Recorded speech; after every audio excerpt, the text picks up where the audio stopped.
wabarakatuh. Alhamdulillah, alhamdulillahirabbil alamin. Wassalatu wassalam ala asrofil anbiya wal mursalin wa ala alihi wa ashabihi wa man sara binahjihi ila yaumiddin, amma ba'd. Ikhwani fillah, rahimani wa rahimakumullah.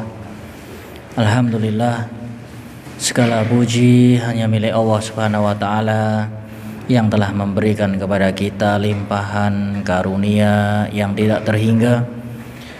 Hingga pada kesempatan yang bahagia ini kita bisa melanjutkan kajian kita yang pada malam ini kita akan bahas, yaitu surat Al-Baqarah ayat 127, 128, di mana Allah Subhanahu wa taala berfirman, wa id yarfa'u Ibrahimul qawaida minal baiti wa Ismailu rabbana taqabbal minna innaka antas samiul alim.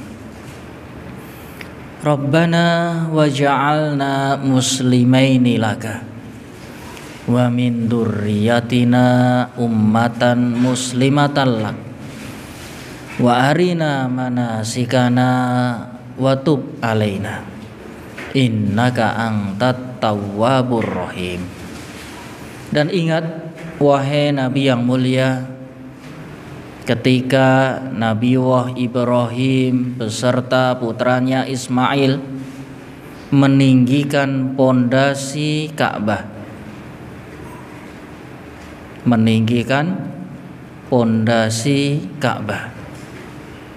seraya keduanya berdoa, Rabbana taqabbal minna, ya Allah, terimalah amal yang telah kami persembahkan kepada Engkau.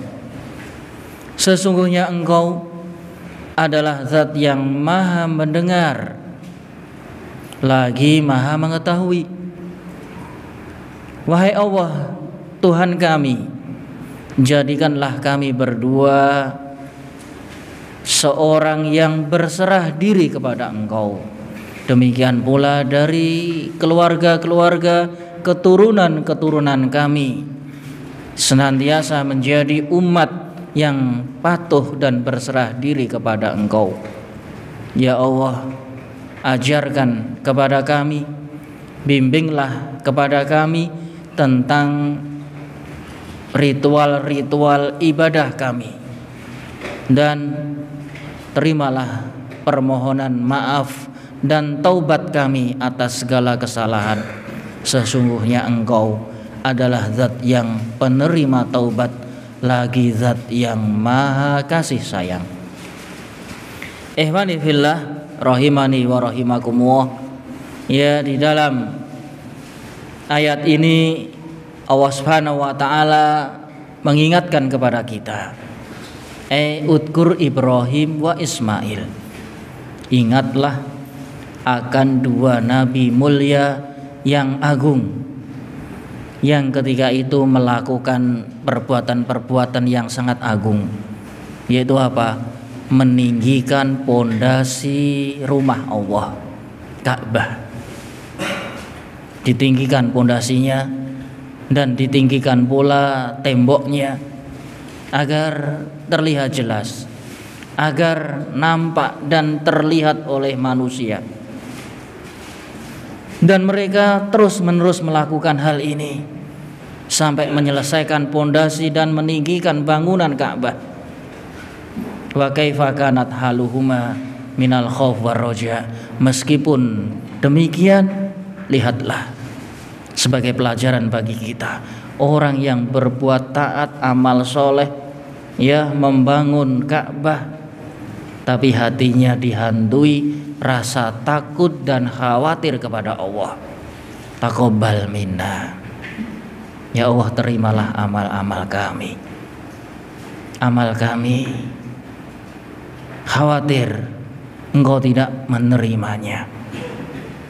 Sehingga keduanya berdoa agar amal yang telah dilakukan diterima oleh Allah dengan baik, sehingga mendapatkan pahala dan mendapatkan limpahan nikmat yang berharga. Di sini Imam At-Tantawi di dalam tafsirnya summa haqqal Quran. Ya, kemudian Al-Quran mengisahkan kepada kami, kepada kita semua, yaitu perbuatan Ibrahim yang ketiga, yaitu apa?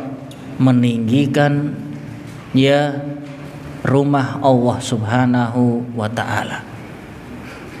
Ini adalah amalan suatu yang mulia, amalan yang agung, membikin rumah Allah, meninggikan Ka'bah. Ya, pondasinya dinampakkan, kemudian dibangun di atasnya. Yang namanya qaidah adalah asas, pondasi. Ya, menampakkannya dari permukaan bumi. Ya, suatu bangunan ya dimulai dengan pondasinya. Bila pondasinya kokoh, kuat, kemudian ditaruh setelahnya ya bangunan-bangunan yang menjulang tinggi akan menjadi kuat. Meskipun demikian, lihat bagaimana rasa khawatir dan takutnya kepada Allah Subhanahu wa ta'ala. Khawatir amal yang mulia ini tidak diterima oleh Allah. Ini yang patut kita contoh. Jangan pernah tertipu dengan amal perbuatan ibadah yang kita kerjakan, karena kita tidak tahu apakah ibadah tersebut sampai kepada Allah atau tidak. Ya, ibarat kita mengirim surat, sampai enggak? Ibadah yang kita lakukan, jerih payah yang sudah kita usahakan dari muda hingga tua, sudahkah diterima oleh Allah dengan baik atau sia-sia? Ini yang menjadi pertanyaan. Ini yang membuat Nabi Ibrahim, Nabi Ismail khawatir. Karena kalau susah payah beramal kemudian tidak diterima, terus bagaimana di akhirat? Dia tidak mendapati apa-apa. Dia tidak mendapatkan balasan di sisi Allah karena amal tersebut tidak dilihat oleh Allah, tidak diterima oleh Allah, tidak sampai kepada Allah, karena penghalang-penghalang amal itu sangat banyak. Jangan kira ya kalau sudah mengirimkan amal, melakukan suatu ibadah itu langsung diterima oleh Allah. Tidak. Lihat bagaimana gemetarnya dua nabi yang mulia ini. Rabbana taqabbal minna, ya Allah, terimalah jerih payah kita, ibadah yang kita lakukan yang berupa meninggikan Ka'bah, kemudian membangun Ka'bah di tengah gurun pasir. Bayangkan, di tengah gurun pasir, tidak ada bata, ya, tidak ada bebatuan kecil, yang ada hanyalah gunung-gunung menjulang tinggi, harus memecahi ya bebatuan gunung-gunung yang mengitarinya, kemudian ditata rapi, ya, kemudian diletakkan satu persatu, dan meletakkannya pun tidak ceroboh sehingga roboh, ya, tidak sembarangan sehingga tidak beraturan. Bayangkan betapa dahsyatnya amal yang dilakukan kedua orang yang mulia ini. Rabbana taqabbal minna, ya Allah, terimalah jerih payah amal kita. Dan keduanya menutup dengan menyebut lantunan Asmaul Husna, innaka antas sami al alim. Inilah etika ketika berdoa, menyebutkan nama-nama Allah Subhanahu wa ta'ala. Ketika kita berdoa, memohon, bermunajat kepada Allah, hendaknya dibarengi dengan menyebutan nama-nama Allah Subhanahu wa ta'ala. As-Sami, zat yang maha mendengar. Mendengar suara kita, jeritan hati kita, mendengar perbuatan-perbuatan yang telah kita lakukan dengan susah payah. Al-Alim, zat yang maha mengetahui segala sesuatu.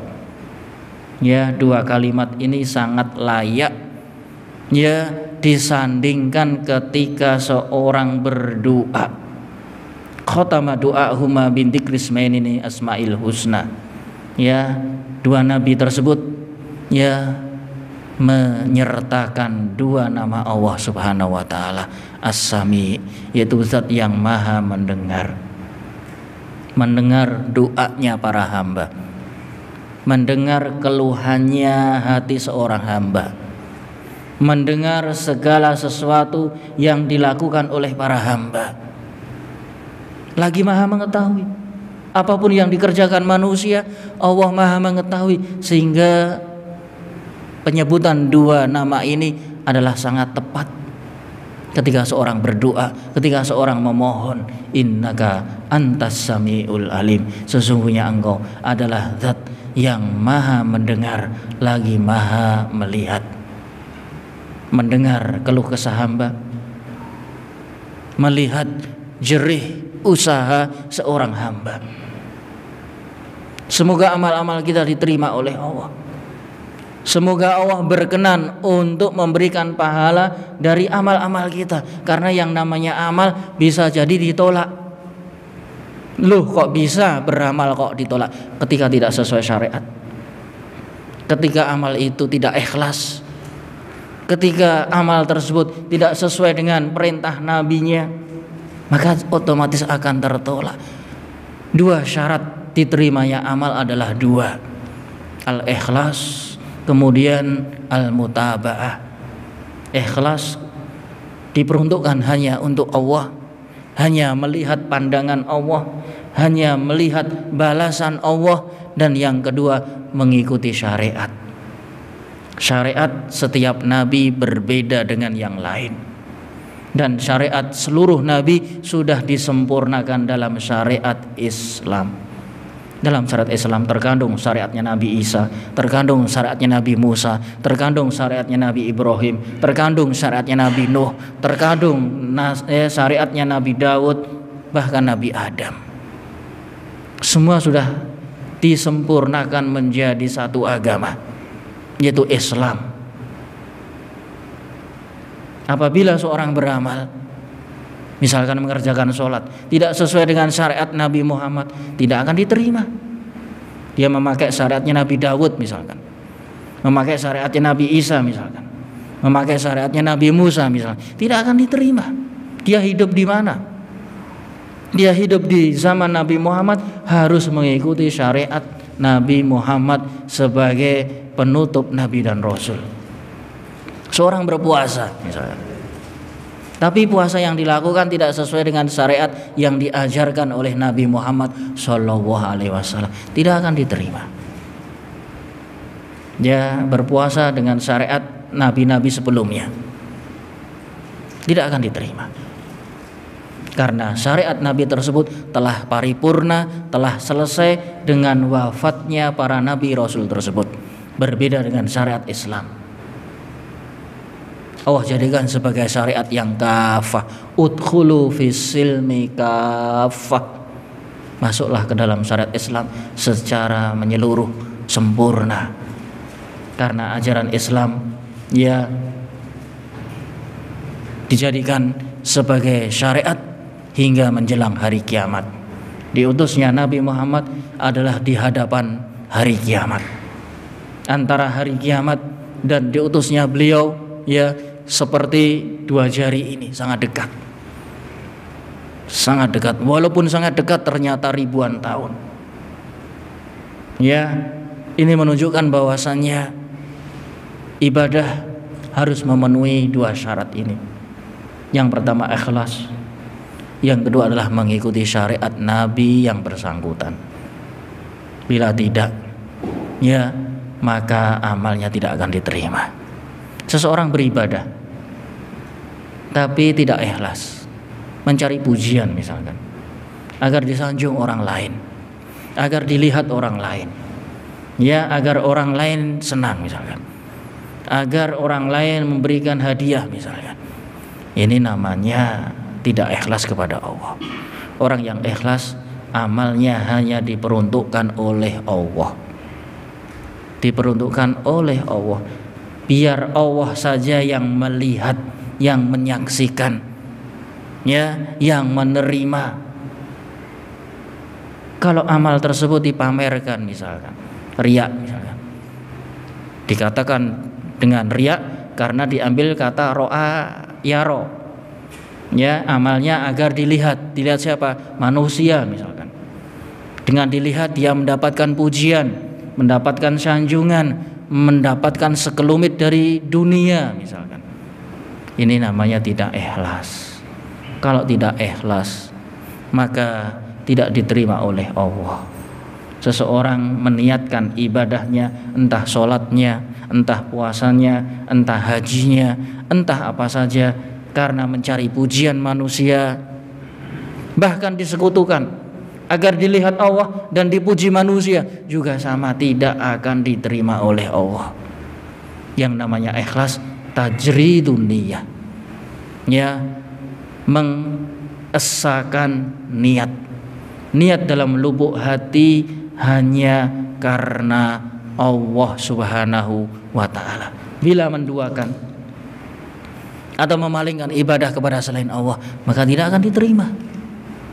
Yang kedua adalah mengikuti syariat Nabi Muhammad. Dan Nabi Muhammad SAW telah menjelaskan segala ibadah itu gamblang, terang, jelas. Sholat sudah digambarkan sifat sholat Nabi. Puasa sudah dijelaskan dalam banyak hadis sifat puasa Nabi. Ya, tentang haji, umroh sudah digambarkan. Ya, dijelaskan dalam hadis-hadis, yaitu sifat tata cara haji Nabi SAW. Menyembelih, ya, berzakat, semua sudah diterangkan dalam syariat. Tidak ada yang kurang, sempurna. Dan ketika syariat sempurna, sehingga Nabi SAW pun dipanggil oleh Allah kembali, karena syariat sudah sempurna, tidak ada yang kurang, tidak ada celahnya, tidak ada kebengkokannya, sehingga ketika sudah paripurna, Allah memanggil Nabi Sallallahu Alaihi Wasallam ke sisinya. Diwafatkannya Nabi adalah tanda syariat tersebut sempurna. Kalau sekarang ada orang-orang yang, ya, menambah-nambahi ritual agama, ya, berarti menganggap agama belum sempurna. Nabi wafat belum memberikan penjelasan, perintah ataupun larangan.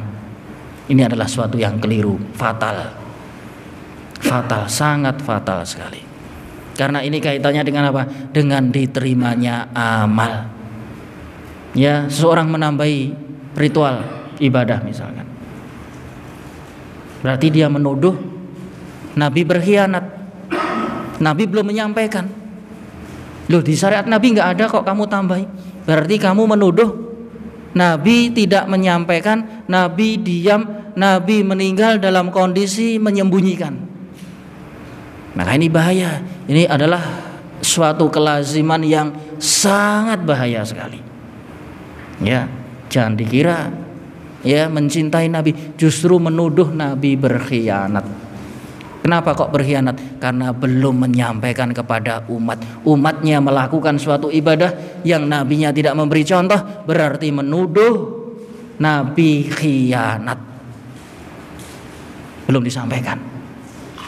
Tidak ada perintah, baik secara ucapan ataupun perbuatan ataupun takrir keinginan Nabi.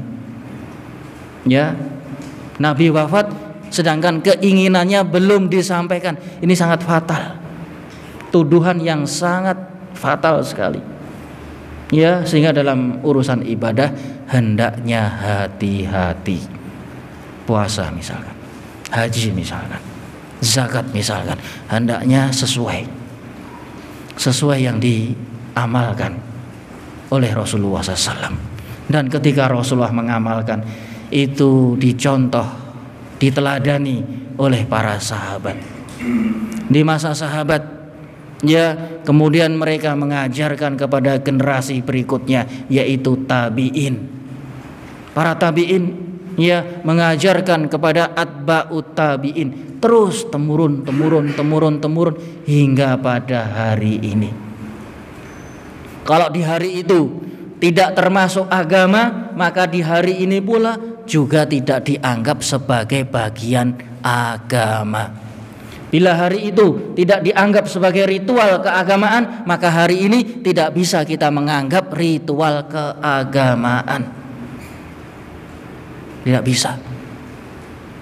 Ya, kalau di hari itu para sahabatnya bahkan Rasulullah tidak menganggap itu adalah ritual ibadah, tidak dikerjakan, maka di hari ini pula tidak perlu dikerjakan. Sehingga yang namanya syariat ya begitu mendalam.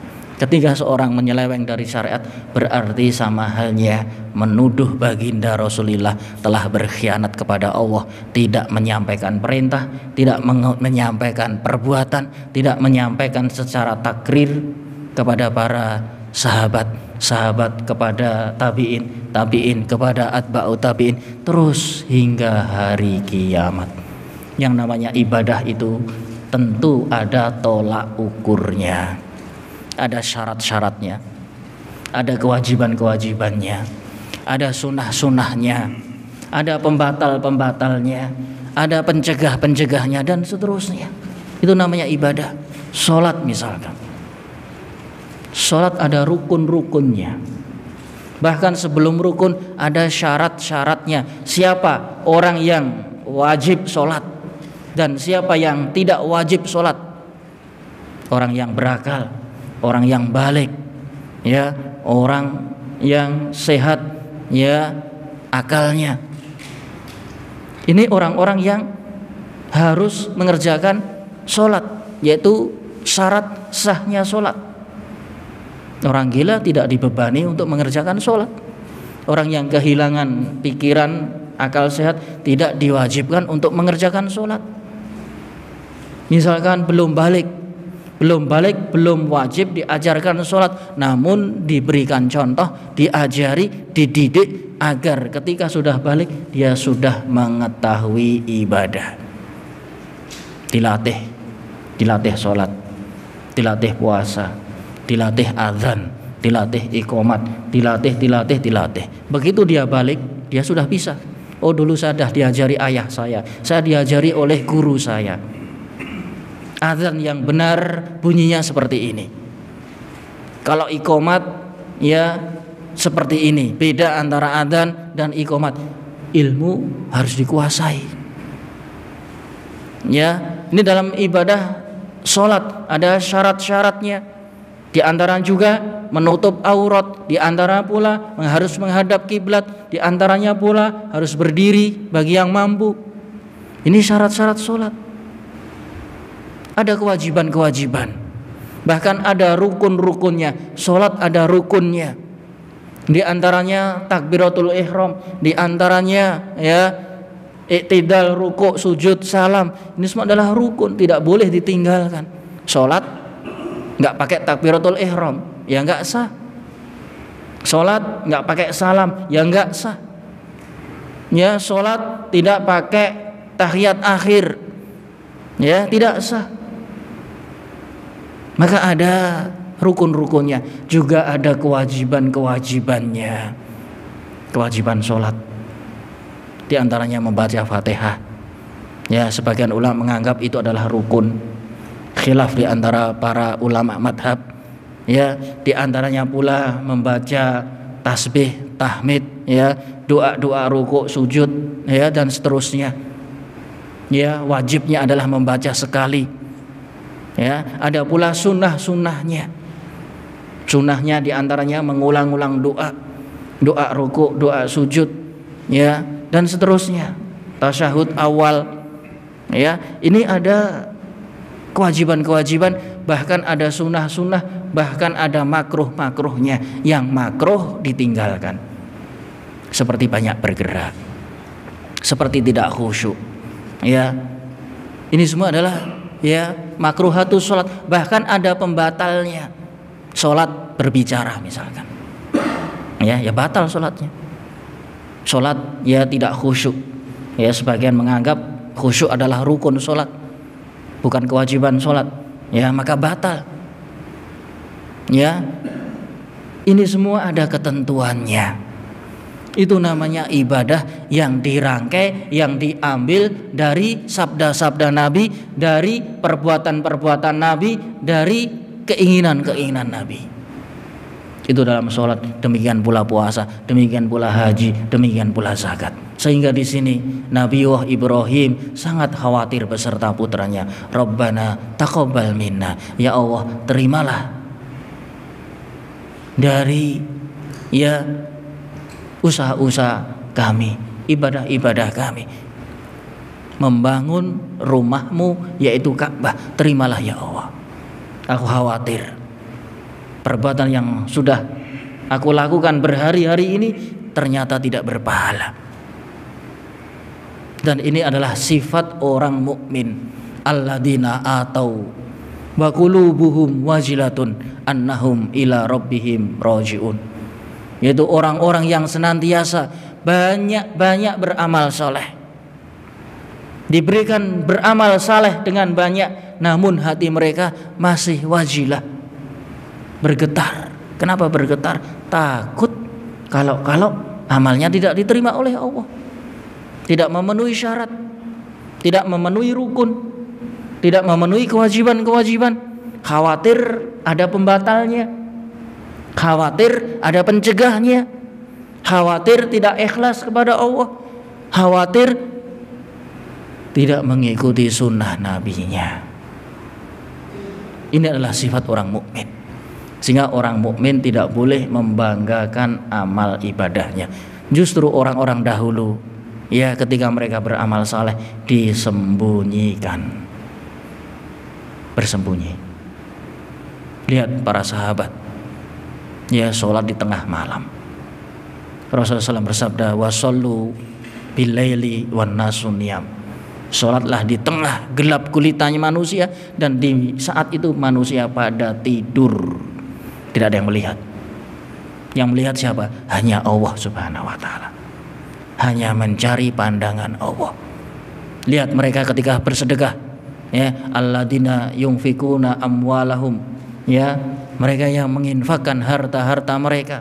Di dalam hadis dikatakan hatta la ta'lamu, ya, sehingga tidak mengetahui tangan kirinya apa yang disedekahkan oleh tangan kanannya. Ini ibarat kinayah suatu keikhlasan. Tangan kiri saja nggak tahu yang diberikan oleh tangan kanan, memberi apa saja kepada siapa saja, tangan kirinya aja nggak tahu. Ya, ini menunjukkan betapa, ya, menjaganya amal. Amal itu tidak dipamerkan, amal itu tidak dibanggakan, amal itu tidak diliput, amal itu tidak disebar-sebarkan, kecuali ada maslahat, ya, ada maslahat besar, ya, ada sifatnya ta'awun, tolong menolong, ya, mari, ya, kita berkontribusi, bekerja sama, nah, itu baru, ya. Tapi pada asalnya hukum beramal dan ibadah itu sembunyi-sembunyi. Bahkan dikatakan, ya, penyakit di dalam Islam yang paling sulit dihindari adalah riya. Rasulullah SAW bersabda, ma'akhafu alaikum asyirkul asghar. Yang paling aku takutkan kepada kalian, yang menghimpit kalian, menjangkiti kalian adalah syirik kecil. Kemudian Rasulullah SAW dalam sabda yang lain menggambarkan apa itu syirik kecil, yaitu syirik, ya, adalah perbuatan yang lebih besar daripada dosa besar, walaupun seperti itu tidak terasa dan tidak terlihat, lebih lembut daripada langkah semut kecil hitam di batu hitam di kegelapan malam. Bayangkan, gambaran Rasulullah sangat sempurna. Apa itu riya? Ya, riya itu bentuknya seperti semut hitam yang sangat kecil. Ya, semut hitam sekarang banyak. Yang kecil, ambillah semut apa gitu. Ya, melangkah. Semut itu langkahnya seberapa toh? Ya, bisa disadari enggak? Tahu-tahu sampai pojok, tahu-tahu sampai sana, tahu-tahu sudah di dinding sana. Langkahnya sangat lembut. Ya, melangkah di mana? Di batu hitam. Bayangkan, melangkah di batu hitam, ketok pora. Di kegelapan malam apalagi. Kalau nggak ada senter jelas nggak tahu. Ini menunjukkan sangat bahayanya syirik kecil yang berupa riya, atau bahasa kita adalah pamer ataupun pamrih agar dilihat orang lain. Sehingga kedua nabi ini sangat-sangat subhanallah menjadi panutan, menjadi qudwah. Rabbana taqabbal minna. Ya Allah, terimalah amal ibadah kita. Padahal keduanya membangun rumah Allah bukan di tengah-tengah kota, bukan di hadapan manusia, tidak ada yang melihat, hanya di lembah yang tersembunyi saat itu. Tidak ada manusia yang lewat sekalipun, tapi ternyata masih meminta kepada Allah agar amalnya diterima, dan khawatir terjerumus, terjerumbak, ya, terjatuh di dalam riya. Taqabbal minna. Kemudian menutup ya permohonannya dengan menyebut Asmaul Husna. Di sini pentingnya kita di dalam berdoa menggabungkan, menyebutkan nama-nama Allah. Ya Rahman, Ya Rahim, Ya Sami, Ya Alim, Ya Basir, ya Qadiyal Hajah, ya, dan seterusnya. Ini adalah bertawasul kepada Allah. Bertawasul yang dibolehkan. Di antaranya apa? Karena yang namanya tawasul ada yang boleh, ada yang tidak boleh. Di antaranya bertawasul yang boleh adalah menyebut nama-nama Allah dan sifatnya. Ya, kita mencari wasilah. Wasilahnya apa? Itu nama-nama Allah. Menyebut nama Allah. Allah memiliki nama-nama. Di dalam hadis Rasulullah SAW, innalillahi tis'an wa tis'ina isman. Sesungguhnya Allah memiliki 99 nama. Ya, barang siapa yang menyebutnya, mengingatnya, memahaminya, ya, mengamalkannya, dakhalal jannah, maka dia akan masuk surga. Ya, kalau masuk surga berarti apa? Secara otomatis doanya terkabul. Terkabul. Orang yang masuk surga berarti doa-doanya, permohonan, permintaannya dikabulkan di sisi Allah. Dia masuk surga kok. Ya, maka ini pentingnya menyebut nama-nama Allah. Kemudian ya di dalam tafsir yang lain ya disebutkan, ya di antaranya Al-Hafidz Ibnu Katsir ya menyebutkan kisah-kisah tentang pembangunan Ka'bah. Secara global para ulama berselisih pendapat. Siapa yang pertama kali membangun Ka'bah? Di dalam ayat ini zahirnya Nabi Ibrahim dan Nabi Ismail. Ya, di dalam riwayat yang lain, hadis-hadis yang lain disebutkan bahwasanya yang membangun pertama kali adalah Adam. Ini perkataan yang kedua. Sejak Nabi Adam Ka'bah sudah ada. Dan dipondasi, dibangun oleh Nabi Adam ketika diturunkan pertama kali ke dunia. Beliau turun, ya diturunkan ke bumi, yang tepatnya di saat itu adalah di Hindia. Ya, kemudian Allah perintahkan untuk membangun Ka'bah. Sehingga beliau berjalan dari Hindia ke Ka'bah. Riwayat yang ketiga, yang membangunnya bahkan para malaikat. Sehingga ada 3 riwayat. Ya, perbedaan ulama tafsir tentang siapa yang pertama kali membangunnya. Semuanya bisa digabungkan menjadi satu. Ya, walaupun dibangun pertama kali oleh malaikat atas perintah Allah. Kemudian Nabi Adam ya diperintahkan untuk menampakkan kembali. Ya, kemudian di saat itu terjadi topan, terjadi banjir sehingga memporak-porandakan pondasi Ka'bah, sehingga di zaman Nabi Ibrahim diperintahkan kembali untuk meninggikannya.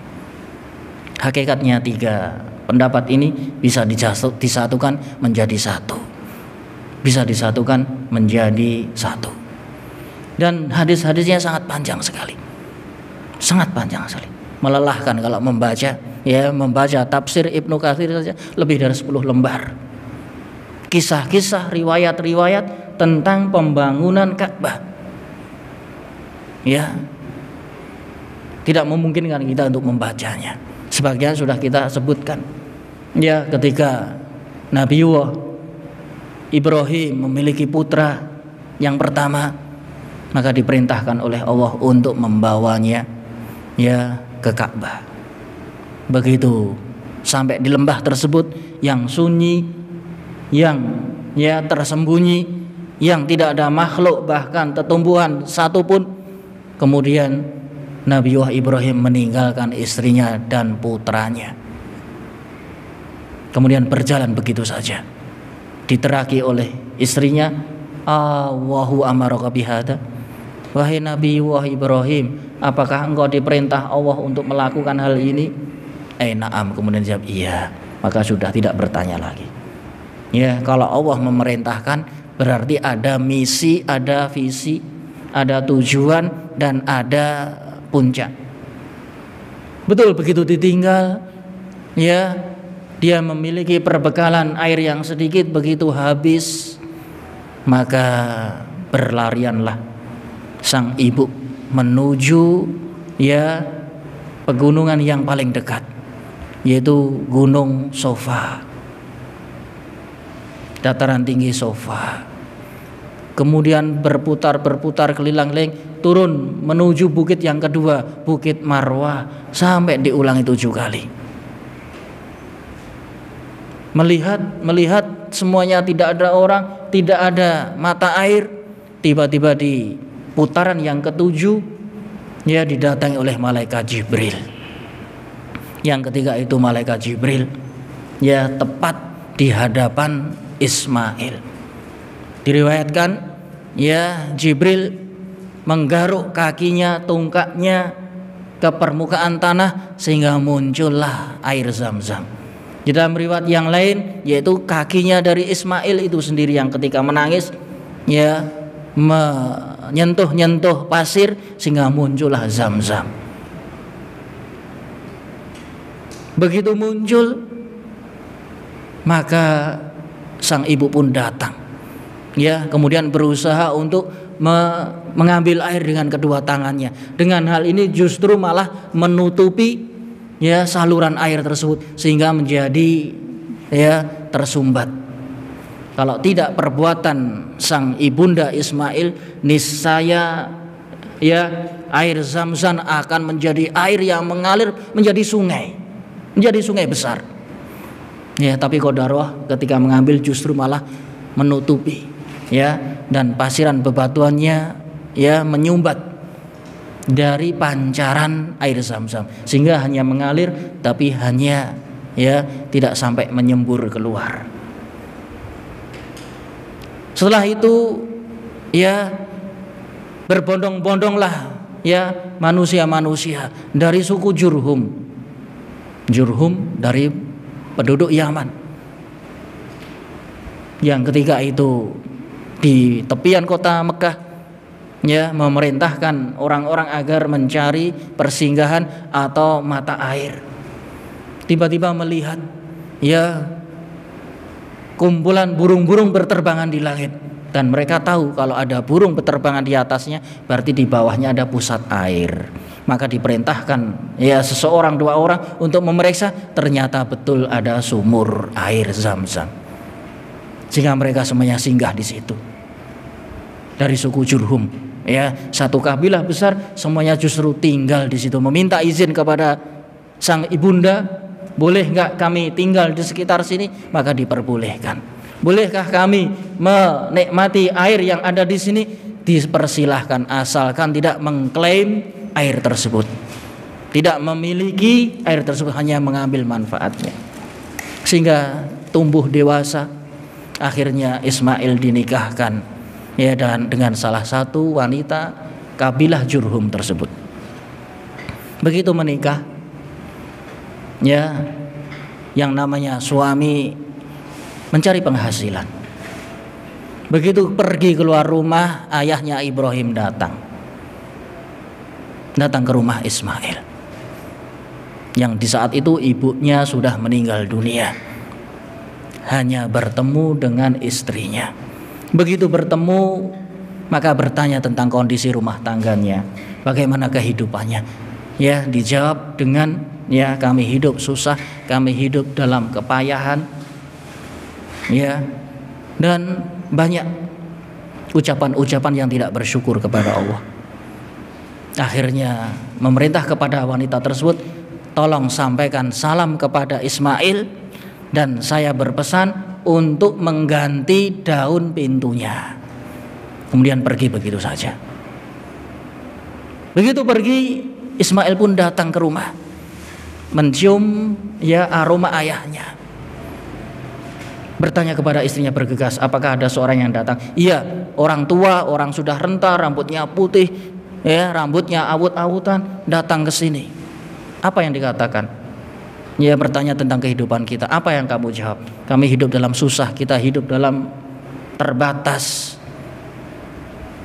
Apa pesan yang disampaikan? Untuk mengganti daun pintu.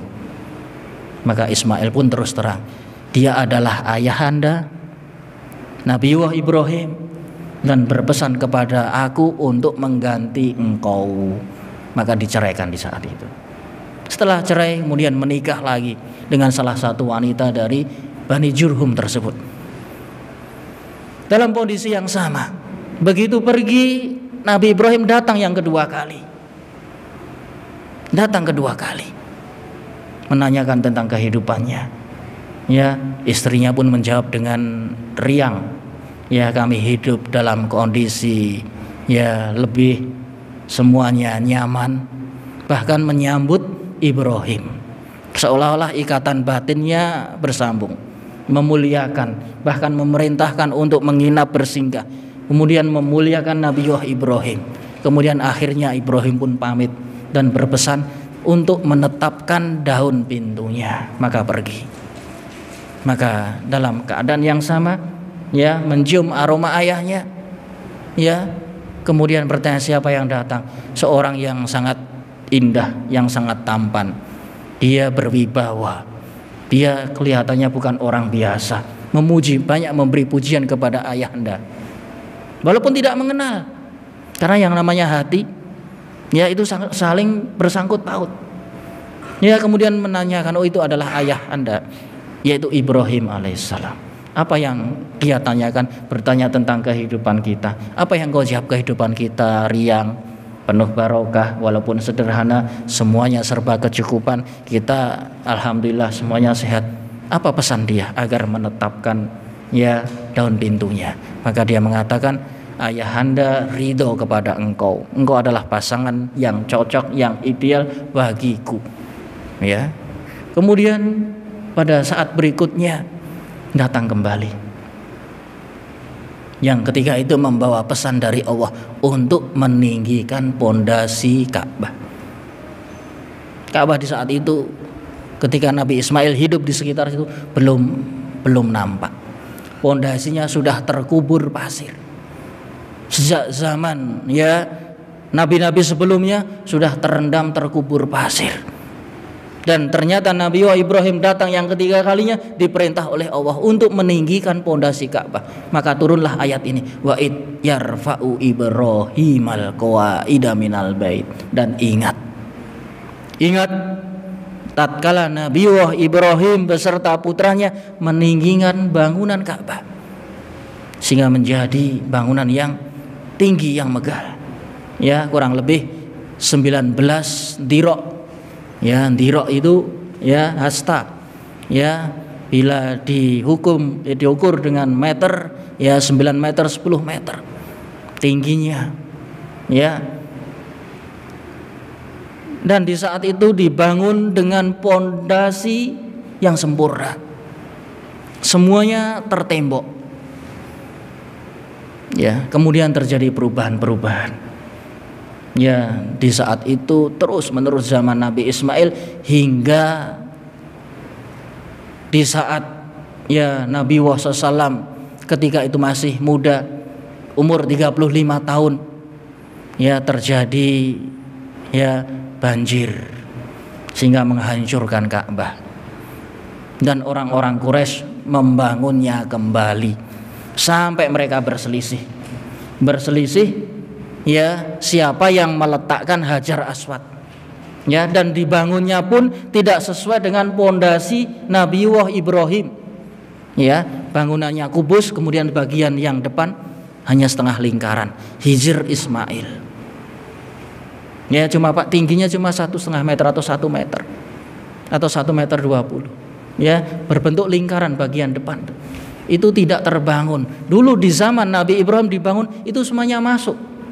Bentuknya ya masuk pada Ka'bah, tapi karena orang-orang jahiliyah saat itu membangun Ka'bah, hartanya tidak mencukupi, harta yang halal. Di saat itu ya para sesepuh ya jahiliyah, mereka berpesan jangan pernah menaruh batu sekecil apapun yang haram. Ya, pernah diletakkan batu itu pergi kembali.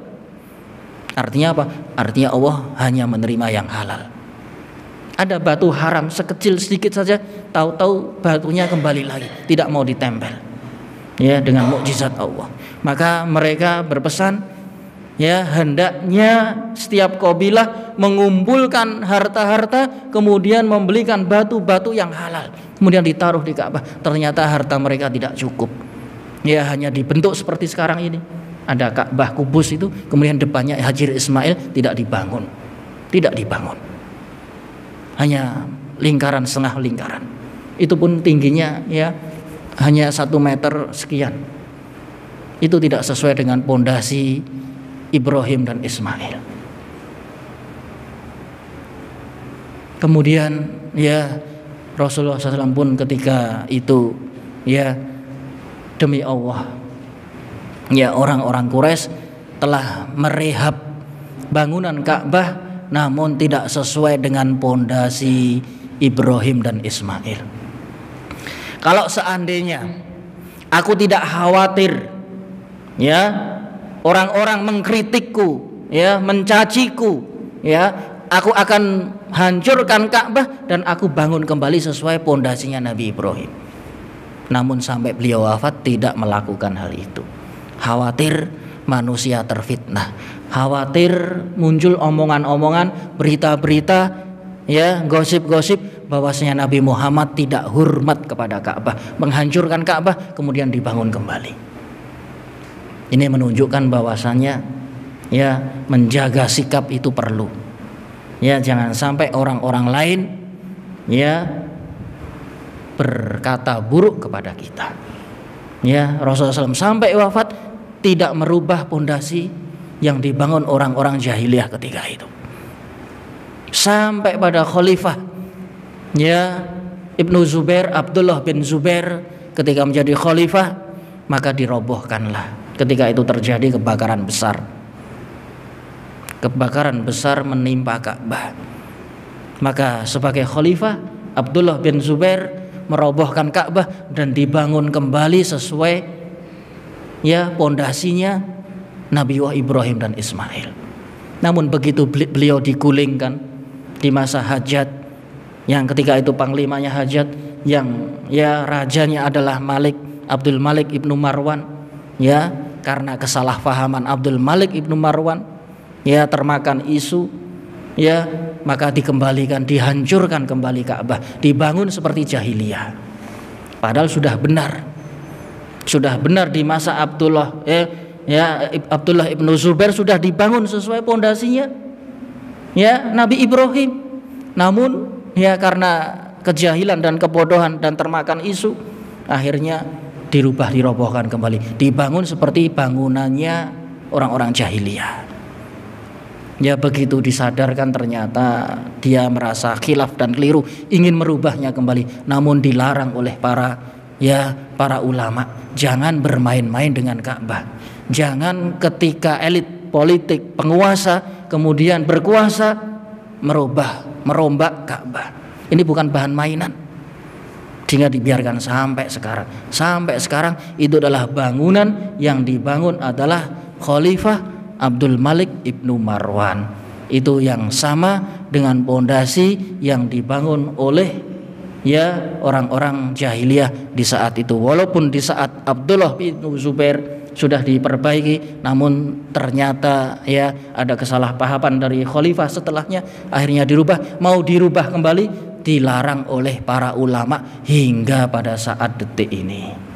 Artinya apa? Agar tidak timbul image ya bahwasanya penguasa bermain-main dengan Ka'bah. Enggak, tidak boleh. Ya, Ka'bah dijaga.